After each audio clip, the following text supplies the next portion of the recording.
Hi everybody! Today I would like to talk about chain piecing. Kelly here from Kelly's Creative Comforts. Chain piecing is one of those techniques that every quilter should learn.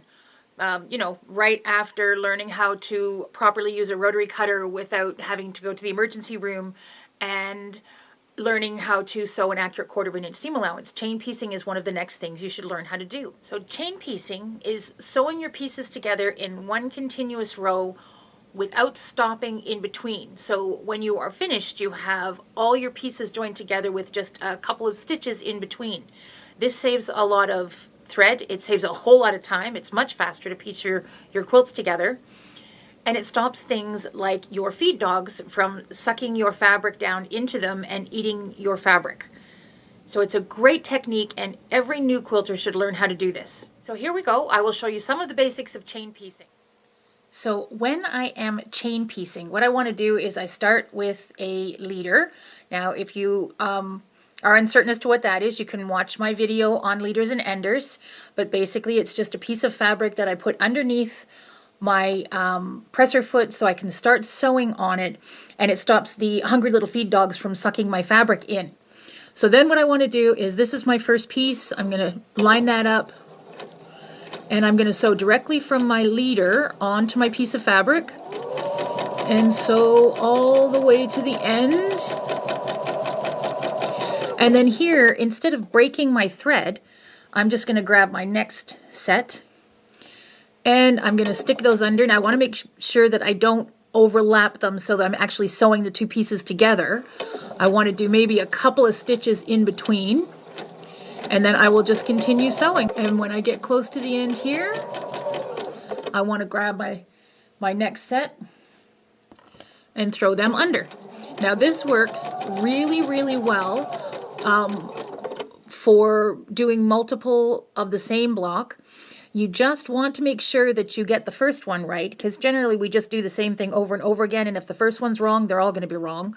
So you make sure you get the first one right, and then off you go right to the end.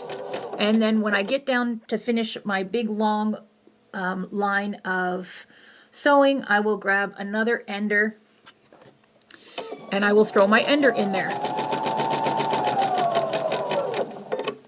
Then all I need to do is just snip that.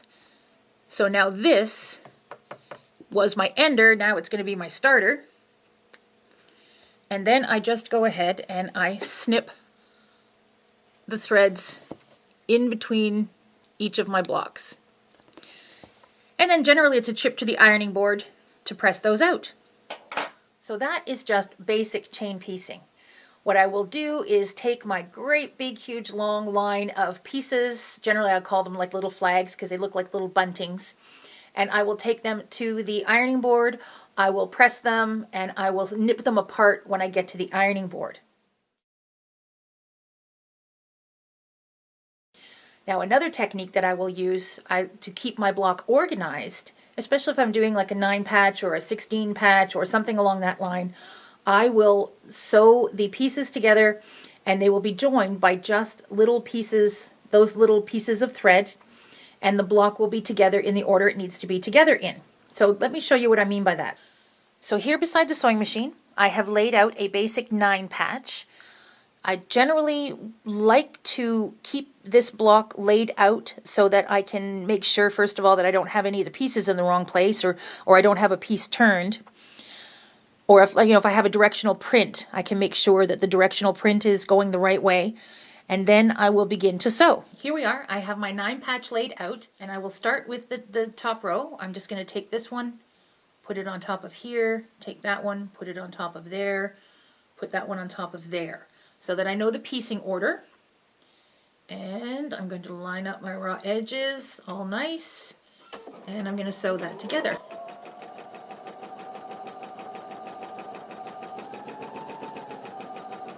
Then I'm going to grab my second piece. I'm just going to chain that off. I'm not going to break my threads. I'm going to sew that.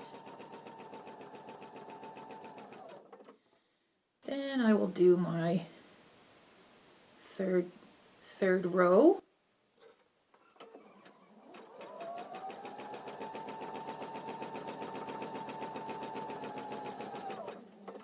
Grab an ender.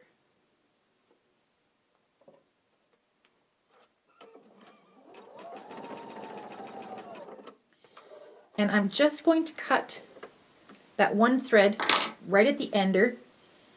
And I'm going to cut off my leader.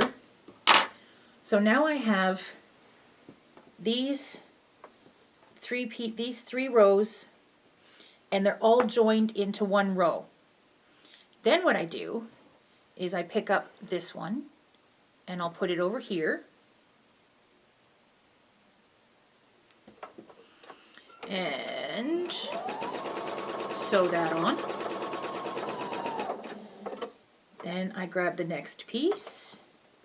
Oops. Right sides together. And sew that on.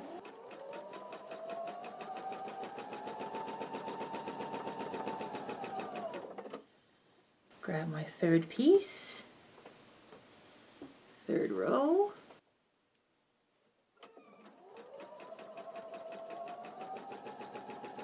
and sew that.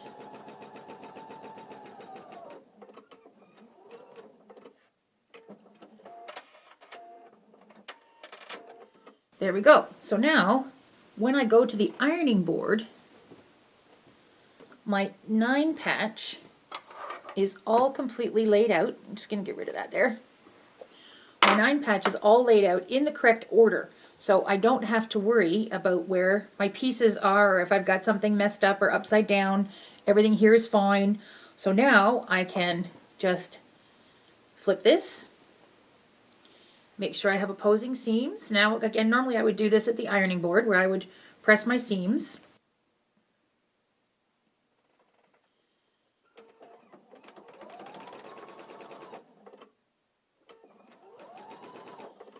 As I get to that seam, I'm feeling with my fingers to make sure that I have a nice flat seam and I don't have anything, like not sewing on top of too much fabric, and I've got my opposing seams going. And you can feel that. You can feel when those opposing seams are together. I can't feel a space in between the seams. And it's not bulky, so I know I'm not sewing one seam on top of the other.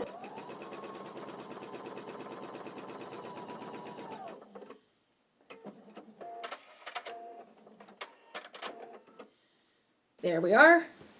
And then I'm just going to flip this one over. And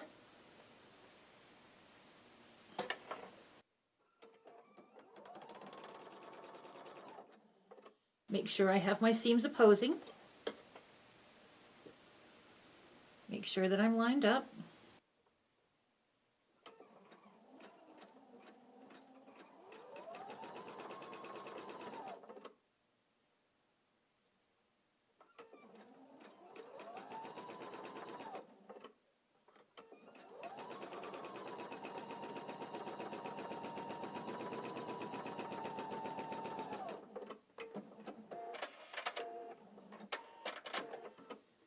And there we go. A nice little 9 patch, and I kept all my pieces in order. So that makes it a little bit easier to sew these together. Less chance of boo-boos and having to pick it out. Again, assuming I do the first one right, I can continue just going on, making all my blocks, then heading over to the ironing board. So there we go. There's chain piecing. It saves time, it saves thread, and it actually does help keep me organized sometimes. This is Kelly from Kelly's Creative Comforts. Thanks so much for watching. Have a great day and happy sewing.